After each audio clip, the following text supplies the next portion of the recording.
I was following the pack, all swallowed in their coats, with scarves of red tied round their throats, to keep their little heads from falling in the snow. And I turned round, and there you go. White Winter Hymnal by the Fleet Foxes, a beautiful song.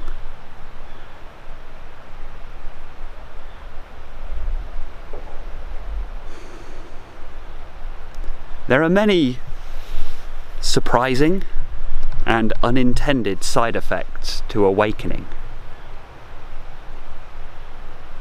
And most of these are a very nice surprise. You may have set out on your healing journey or awakening journey or spiritual practice, your meditative discipline, for a very specific reason. I began meditating to try and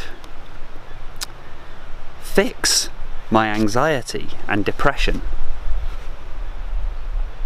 I had been doing a course of cognitive behavioural therapy, and the practitioner recommended meditation.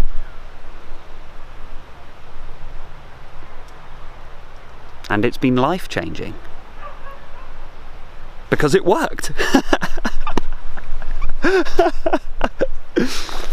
That was quite a surprise in itself, you know? Oh wow, this thing actually works? Wow.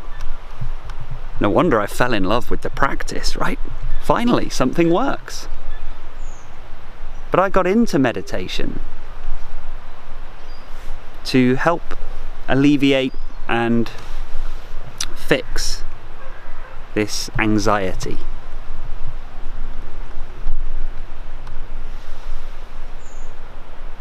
And I began then to notice so many other things started to change. As I became more conscious, as I became more aware, and as I began to immerse myself in more and more of these teachings,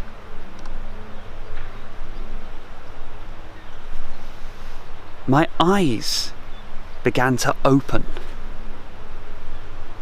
and so many incredible things began to happen.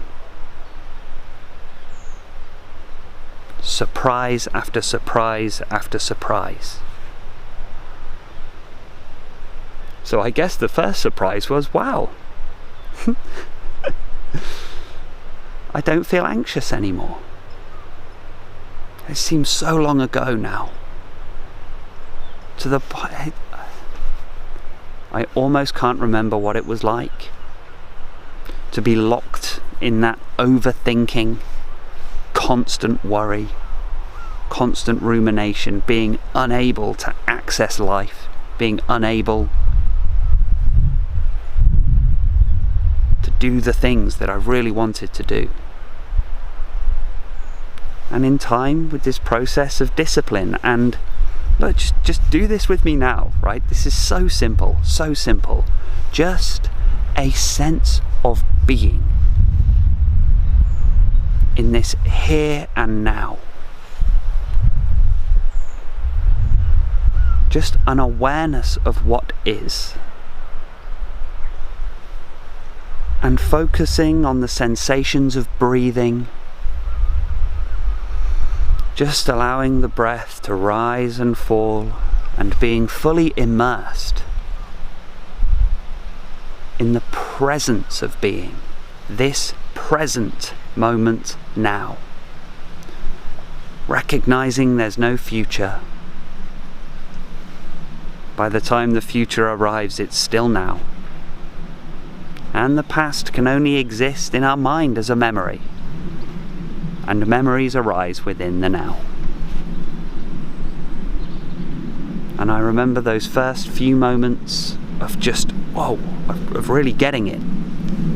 And for the first time in my life, the anxiety that was dominating my thoughts that was tormenting me day in, day out was gone.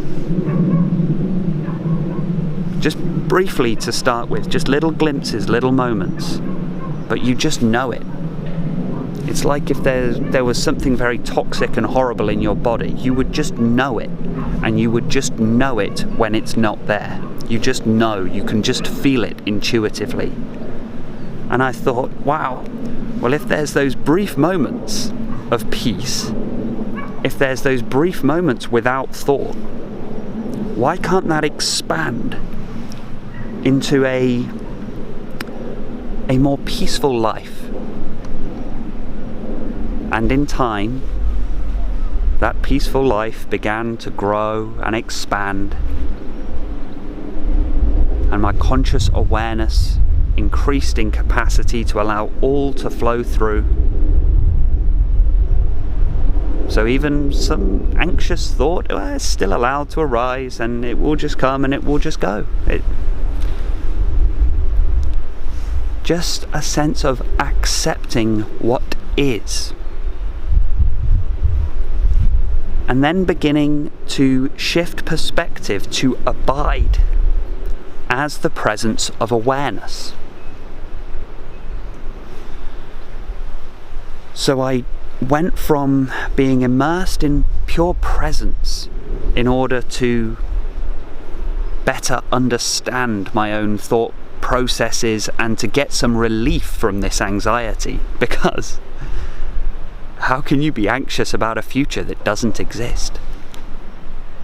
There's no such thing. It simply never arrives. The liberation and relief from that was incredible. All this time, worried about an illusion. Turns out the future is a myth.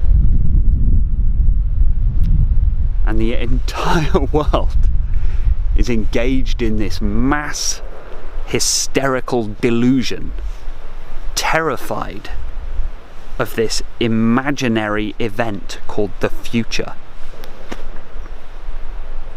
It's quite eye-opening, to say the least.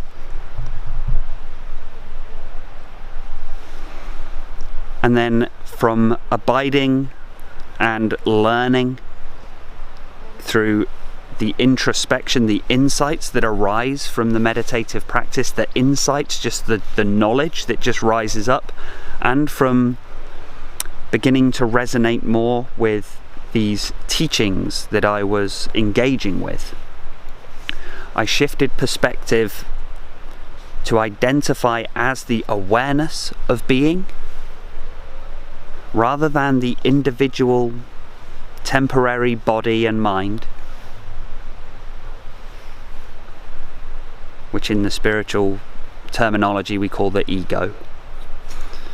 And then from that space of awareness, just watching all of these personal narratives simply fall away.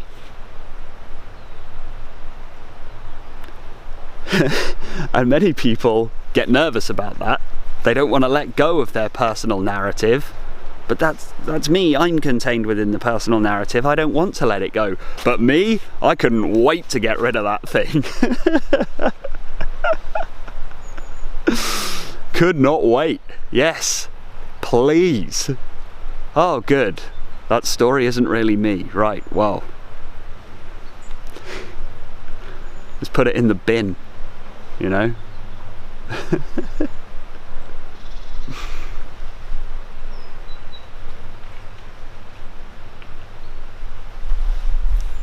And in watching that personal narrative drop away, falling away, feeling the immensity of the bliss of being, beginning to experience life as it is, just this. And it never gets any more complicated than that. Awakening is the simplest thing ever. There's nothing complicated. It's an ending of complication.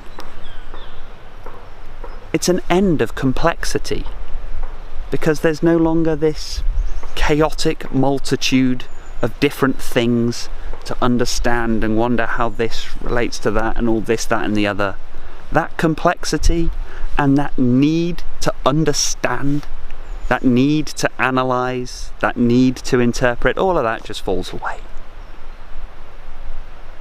Because there's no separation, there is no multiplicity, there is no complexity. So what is there? Just this. And when I say just this, what do I mean by just this? Well, just this.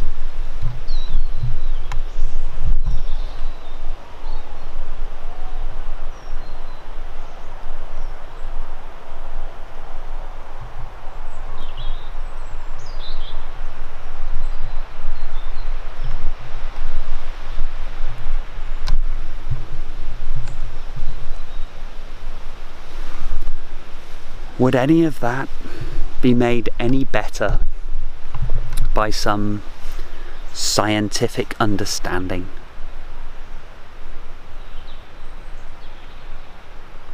Would a calculator help me to feel the beauty of this scene?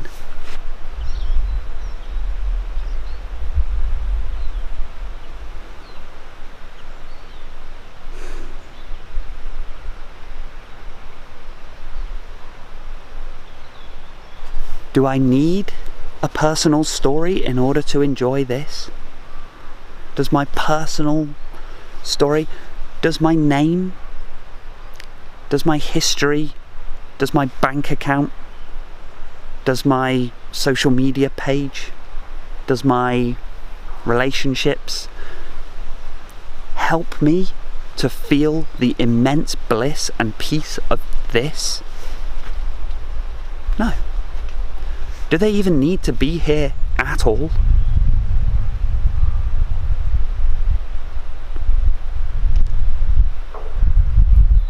And do they really exist? If I simply cease identifying with them, do they not vanish?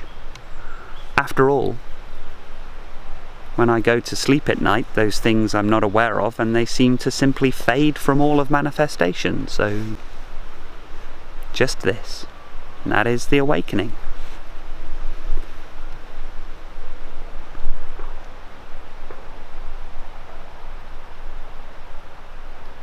And this sense of awareness and being is there at all times. There is never a time it's not now, and you can constantly test this for yourself. It's just now. Still now. Still now. And you are aware of every experience that you have. Now we get very busy trying to alter and control the experience we have. But what if instead of that attempt to control and to attach to, what if instead of our desire and our fear of experience, we instead resided within the space of awareness that is aware of experience? No story needed. Just this. Now, as you go through this process, and maybe there was a little glimmer of that then, or maybe you're engaged in your own process of awakening, healing, and with whatever form that's taking for you, because there's an infinite number of paths, right? We all are on our way to the top of the mountain, and everybody takes a different path to get there. So however it's manifesting for you, it's perfect, right? It's perfect. You are perfect. As you're engaged in this process, you are going to the top of the mountain. It's inevitable. Everyone's going upwards. Not many people know that, but we are all going upwards. It's just takes some people a lot longer because they refuse to climb. But if you are engaged in the climb and getting to the top, of this mountain, just know that whatever, you have to start where you are. There's no way around that. You have got to start where you are. And whatever form it's taking for you right now in this moment as you watch this or listen to this, that is where you are. And we're going all to the top of the mountain, which is the stillness, the peace and the bliss of being unmixed, uncoloured, unstained, unharmed by the content of the individual.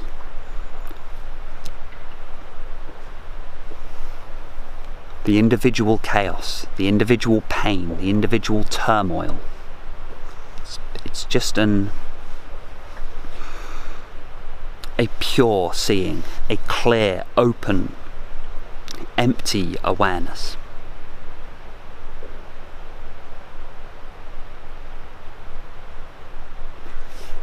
Not bound by the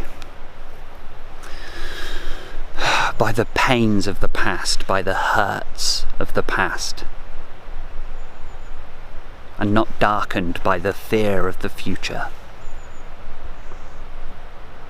and not made burdensome and heavy by our desire for something we do not have. The restless agitation of wanting. This is all just gone. This is fine. It's all good. All is well. Now, you may have started this process to heal something to do with your mental health, to have better relationships, to improve your work life, maybe your finances, whatever it is. It might. So let's take the example. You began this process to fix some of your anxiety, your worry, as I did. And then you find, suddenly, out of nowhere, your work life improves radically. And you start making more money, you start getting on better with people at work, you start... you start just naturally and intuitively bringing the best of your abilities to life. And so that's why this is an unintended side effect.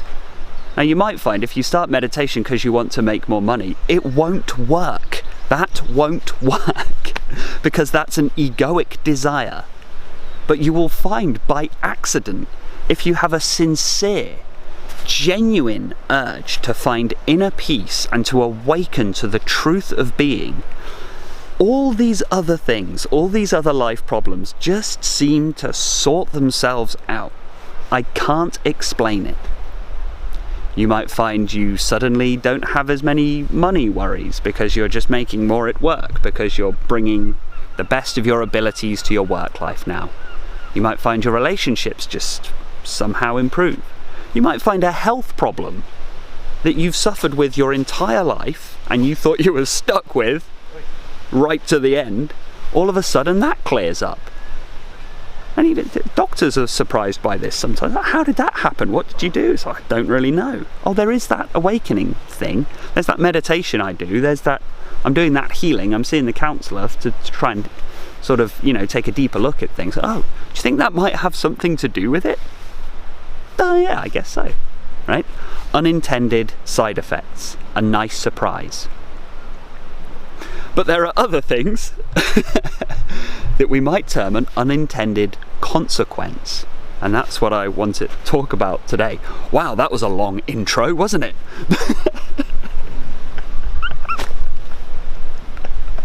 Just did an entire video's worth of speaking for the intro. I've got to shorten these videos. Man. The unintended consequences. So, the one I wanted to speak about today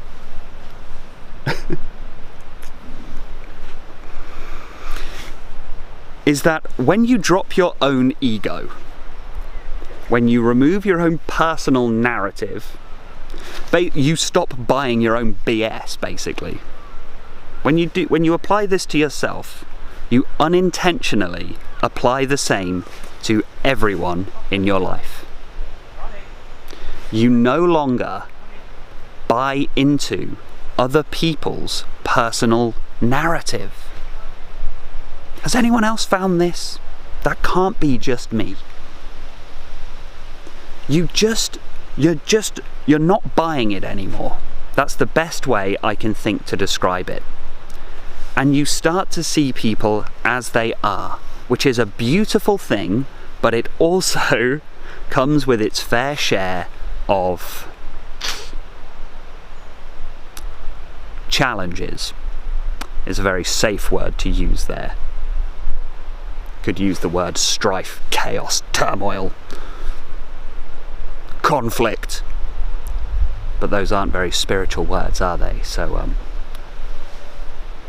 we'll go with challenges. These difficulties that arise in our relationships with people, because you've now done the work. It's hard work to drop your own ego. And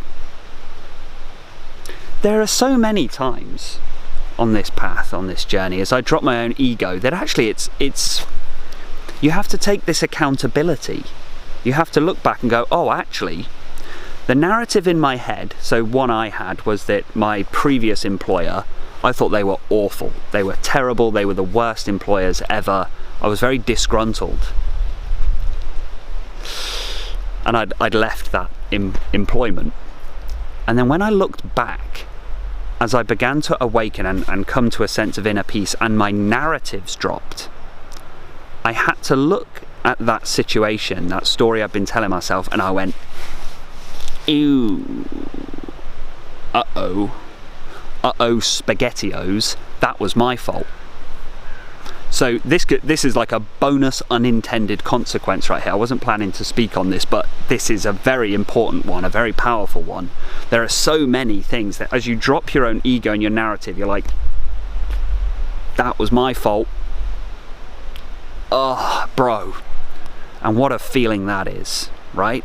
Now, you would think that's a depressing feeling, and it can come with it's difficult, it's challenging to work through that emotion, but it's also incredibly liberating, because there's a freedom with personal accountability. There is a liberation that comes with personal accountability that it's very hard to describe. So this was very true for me. I found that those areas that I was blaming the world for, that actually, if I just take some accountability for it, then I can change it myself. A lot of my behaviours, certainly my addiction, and certainly some of my other behaviours. And that's tough. You put the work in. That's where the work of this healing really is. People say healing is work, and somebody who's never healed is like, really? Don't you just go to a therapist and they say loads of lovely things about you? Isn't that what therapy is? It's like, nah, new. It's a lot of hard work, and part of that incredibly hard work is the places in your life where you have to go, actually, okay, I see now, that was me. And there's a huge relief that comes, because a lot of those background underlying resentments that you had towards the world, that I had towards my employer, that you have towards I won't list them all, but we have a lot of resentments to the world, that actually you suddenly can let that go, because you go, okay, that was me. That's on me. And the grace that washes upon you when you finally do that is life-changing, can be life-saving.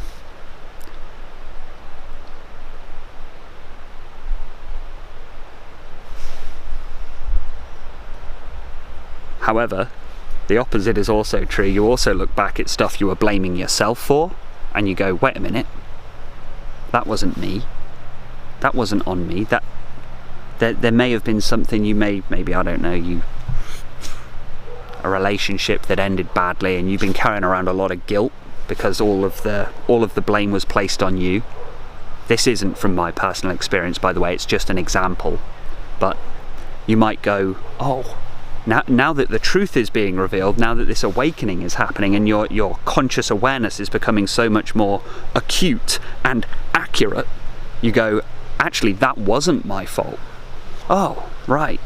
And so a lot of that guilt is then released, which then gives rise to other problems, like now you're angry and you're going to seek justice and all of that sort of stuff. But that's all by the by. This is all part of the process.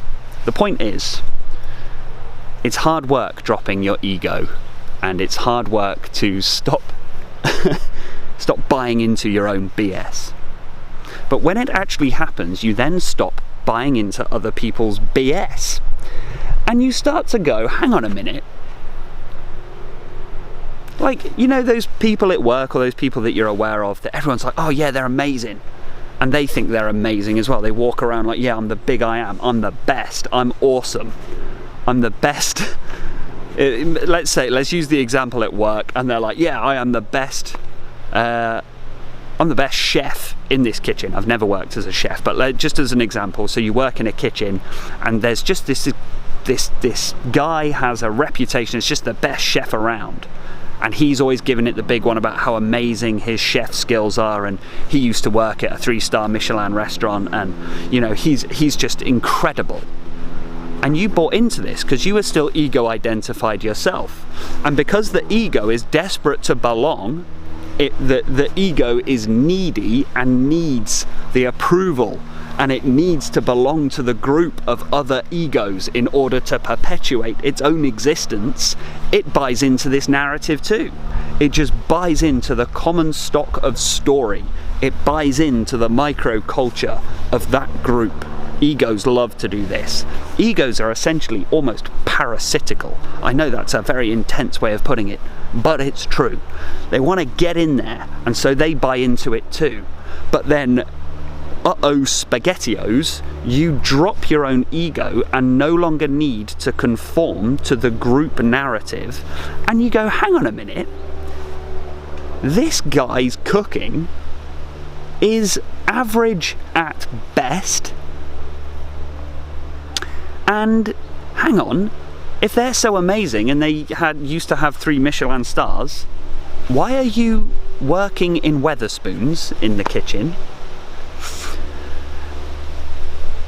And you start to see this so clearly, and you start to go, oh, actually, this guy is kind of really abrasive. I don't know why everyone thinks they're so amazing and wonderful, because actually they're pretty horrible. Like, so this is what happens, and this is what I wanted to talk about, the unintended side effect, which is borderline a consequence, but also in a way a superpower, because you see people as they are moment to moment, and as they are the energy of their being, as they actually are. And the person that everyone's like, yeah, they're amazing, you start to realize, hang on, they make me feel awful when I'm around. I feel drained, I feel demoralized. I can't stand being around this person because they're so arrogant.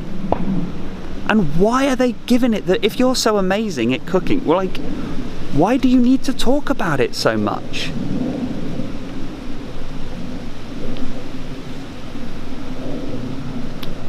And previously, you could go along with this narrative, you could buy into it, but now you just can't do it anymore. You just can't do it anymore.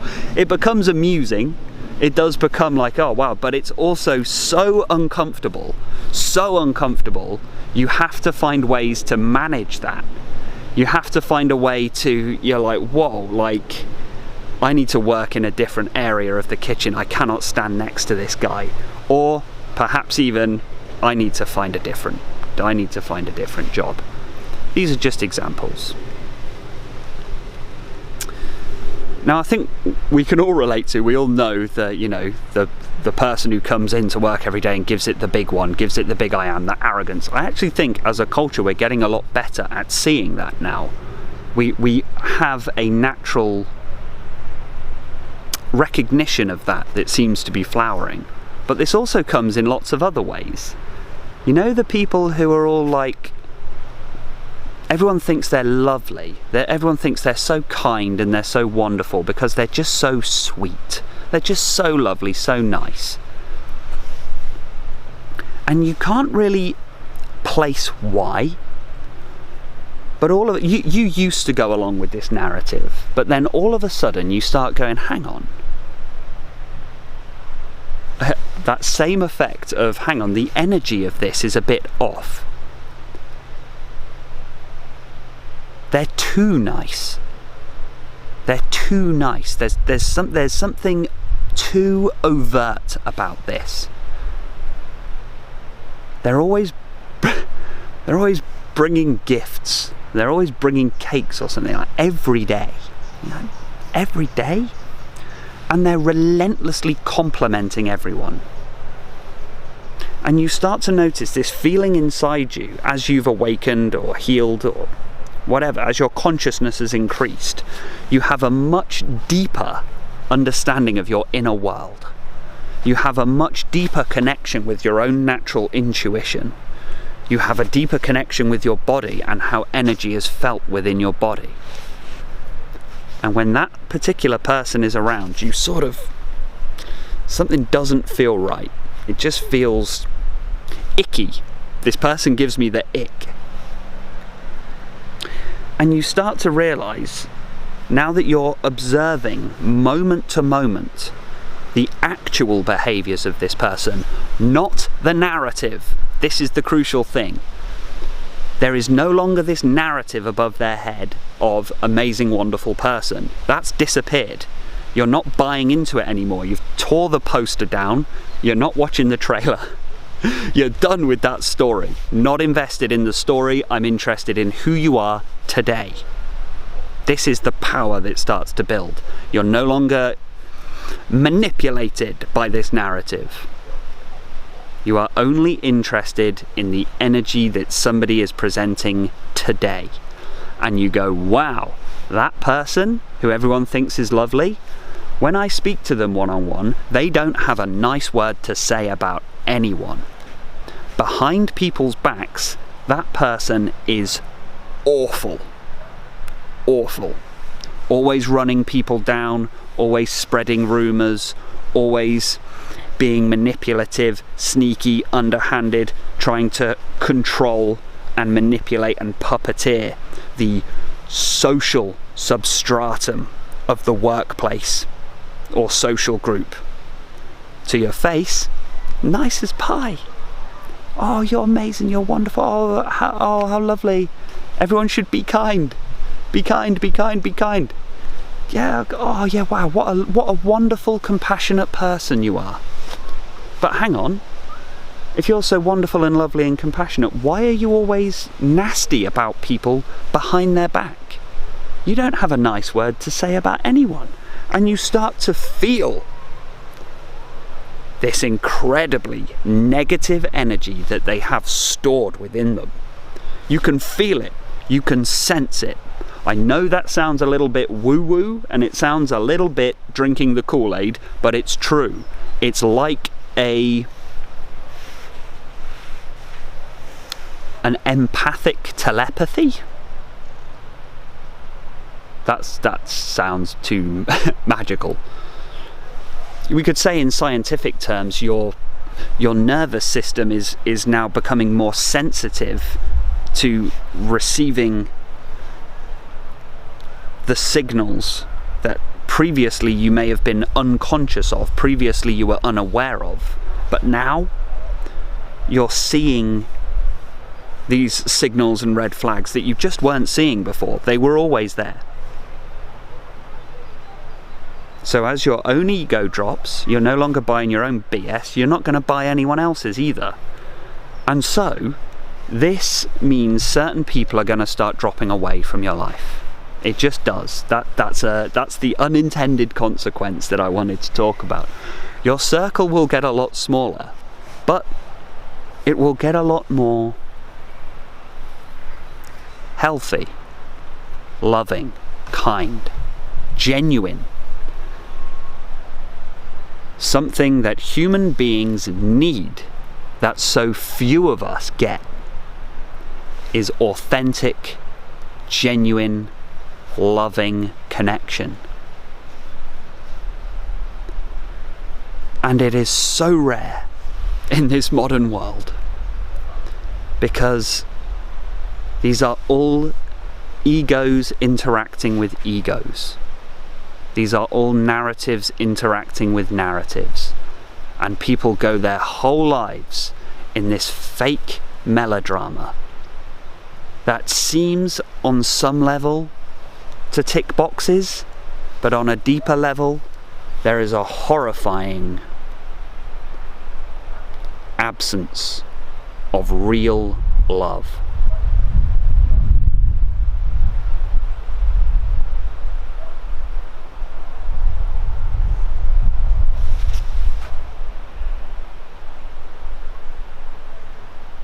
And it happens all across the world, all the time. Fake friendships,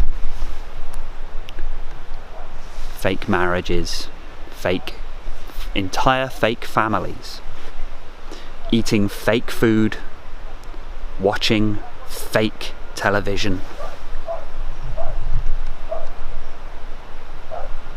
and enduring a fake love.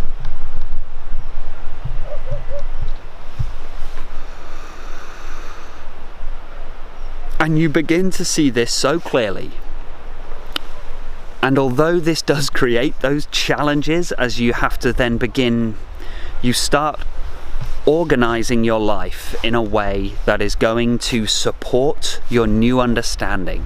You organize your life in a way that supports this new intention to have a healthy emotional life, devoid of narratives, because you don't need a narrative in order to be happy. It is the narrative that stands in the way of happiness. So, as we begin to shift and alter our life to support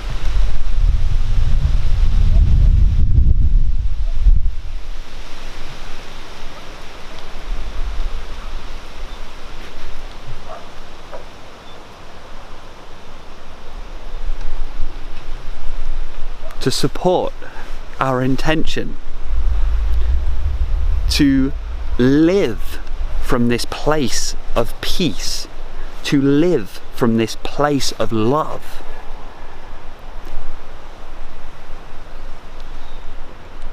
things will have to shift to accommodate the awakening.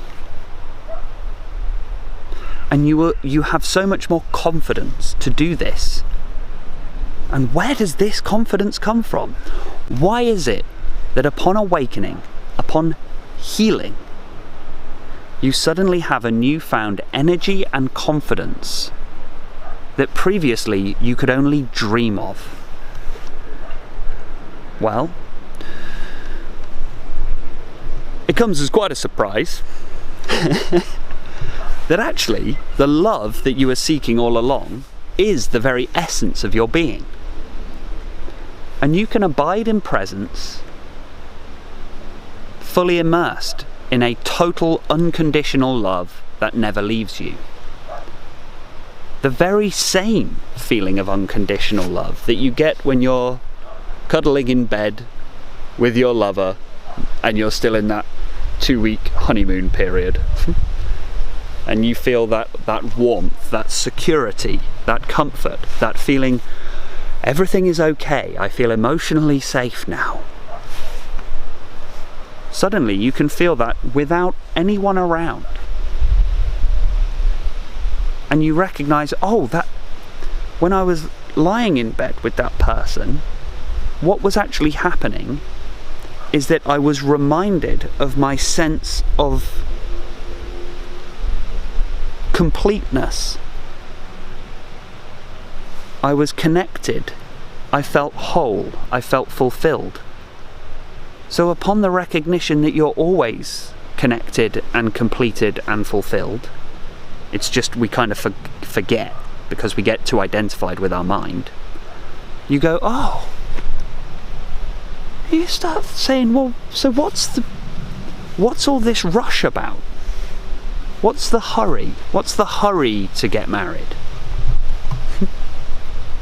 What's the hurry for all this? And as I feel fulfilled and complete, why did I need that status in that career? And there's no physical objects that can give me that that happiness that I am already, so why am I trying to earn so much money? Is any of this really necessary? You start saying, I don't think so. So that's where the courage, the confidence and the freedom comes from, because you are no longer needy. You're no longer requiring the external factors to align themselves in the correct way in order for you to be happy. You used to think, well, I was happy when I was with so-and-so in a previous relationship, and I'm not happy now, so what I need is another relationship. Logical, but dead wrong. What you need is to find that inherent security and peace that lives within all of us. And then if someone comes along and you hit it off, there's no harm in a relationship, that's great. The relationship becomes a platform to share the beauty, joy and love that you have discovered for yourself that radiates out from in at all times. And you won't mistake that for the other person giving you that fulfillment.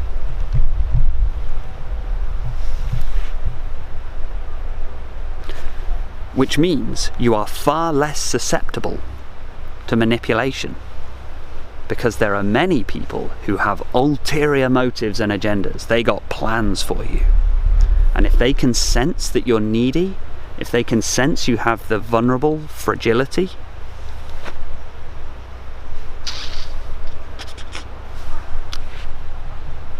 they will know the right words to say.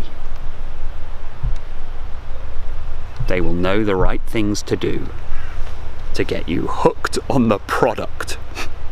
That is not love, it's addiction.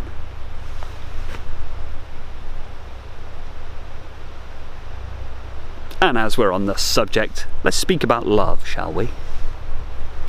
As we've arrived here in the space of manipulation, love, narcissistic abuse, if you've ever come across those sorts of terms.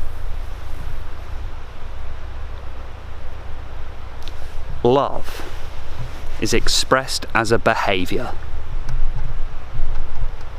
That's how we express love.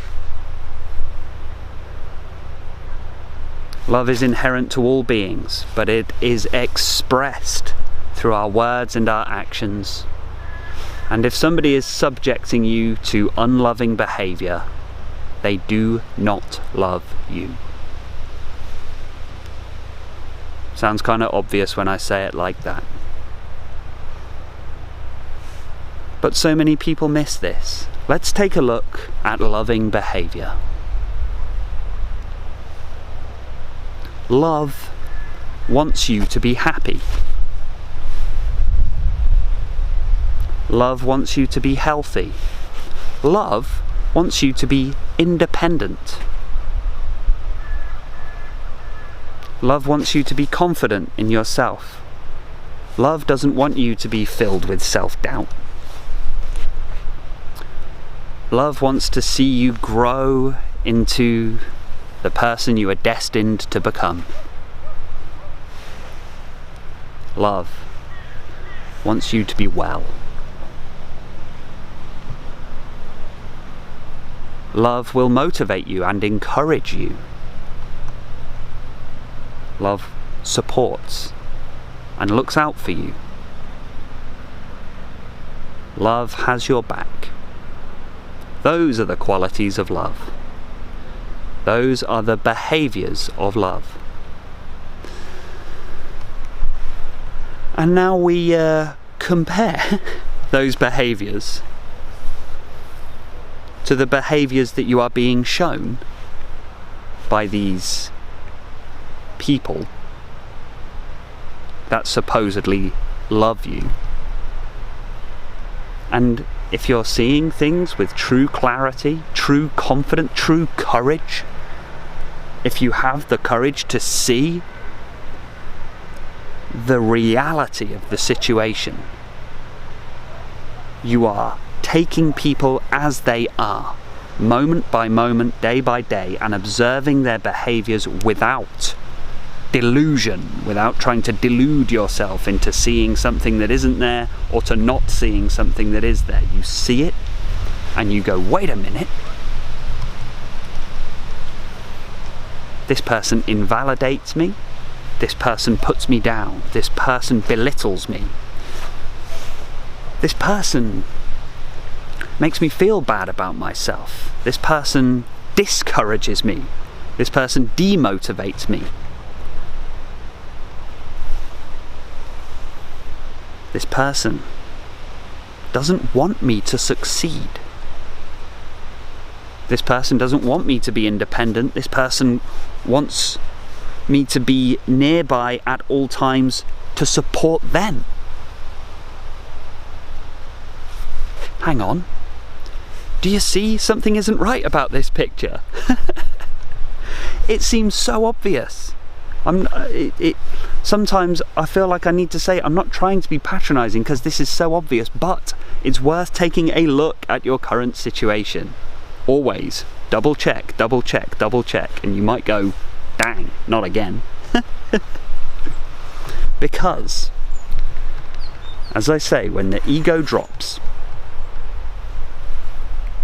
you don't let other people hide behind their own narrative. And their own narrative is often behind this label. The label of husband or wife, mother, father, brother, sister, whatever that label is, we have a word above it, and because of our cultural attachments to that word, we assume that they love us because of that word.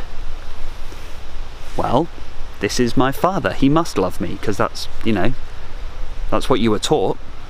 It's unconditional love from your parents, isn't it? I mean, that's what the words say. So, oh, okay. And then you come to assume that all their behaviour towards you, well, that must be love then. No. That if there's something in you that's saying there's something really wrong with this picture here, trust that intuition. Just because the label is above their head, upon that awakening, as you recognise words are just words, right? It's just sound. That's all a word is. It's just sound. And so when you take that word, and let's just drop all the words, and instead trust your intuition and trust the behaviour that you're witnessing, you start going, hang on a minute. And if it is husband and wife, whatever, you know, in your head the narrative is, well, we even sign a contract. Isn't that a bit odd? That's a bit odd, isn't it? We signed this contract, so it must be love. We did the vows and stuff, so it must be love.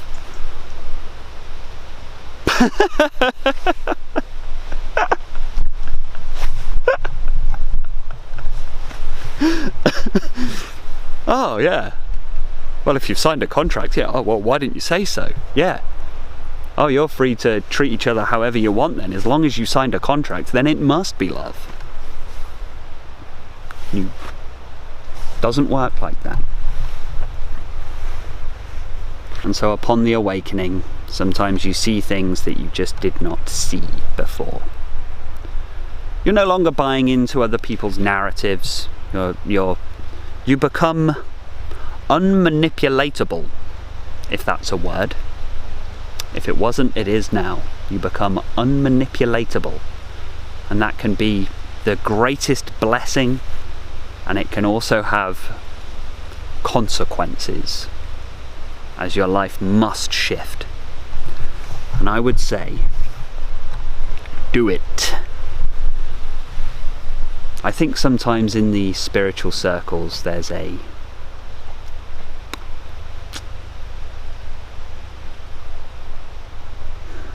tendency towards, well, if I just become fully awakened and enlightened, I won't need to change anything in my life. I don't need to change anything. I just need to sort of be awakened. But I'd say, just don't go to that too soon, because there can be many things that need to shift and change. Many things. And don't feel like, You know, if you need to change something in your life, if you feel that true urge, you feel this is coming from a place of love and compassion towards yourself, that actually, yes, there's a change that needs to be made. Don't feel like that's a failure of your spiritual practice. You know, that's spiritual bypassing. That's trying to meditate your way out of a problem. That works for a lot of different things. It's the dropping away of everything false so that you can see what is real. That's the key. That's the key. There's no sense trying to fix, change and control a narrative, because then you're just trying to fix, change and control an illusion, a hologram. Like trying to clean the hologram of a car. Imagine that. You'll never get it any cleaner. Why? Because it's a hologram. Not for lack of trying.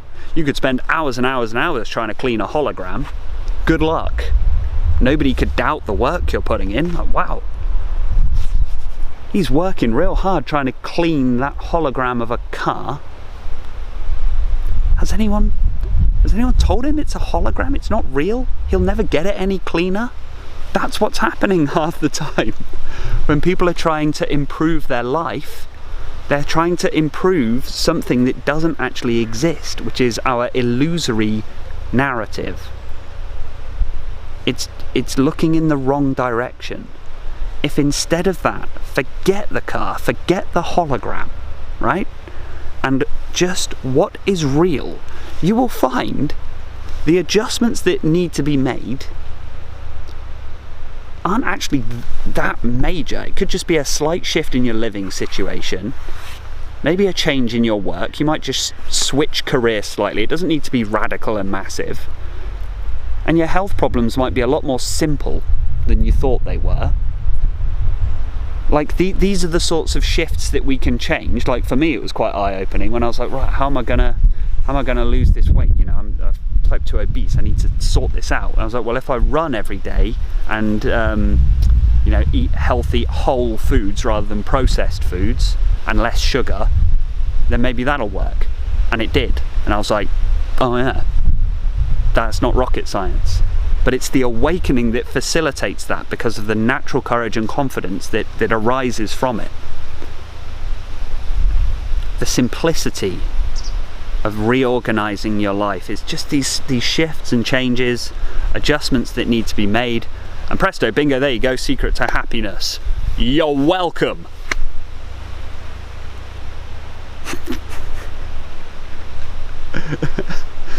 That was it. There you go. Done. I think that's everything for today to you. Thank you so much for watching. This is the new camera, so I'm hoping it's picked up. I don't know how to work any of these settings. My nose is red because it's so cold today, by the way. I've only just looked at the little screen here, so just noticed that my face looks kind of red in places. Eyes are feeling a lot better though. Anyway, don't forget to hit like and subscribe on the way out if you have enjoyed this video. And remember, there's the join membership button that's down there somewhere in one of these corners. If you want to support me and my work and help me produce more of these videos and continue to upgrade my equipment. I need to get a new laptop now, that's the next thing. So you can help, you can support me by joining. And the membership, you also gain access to all of my exclusive guided meditations and talks exclusive to the members only area. That's everything today, team. Take care. Be well.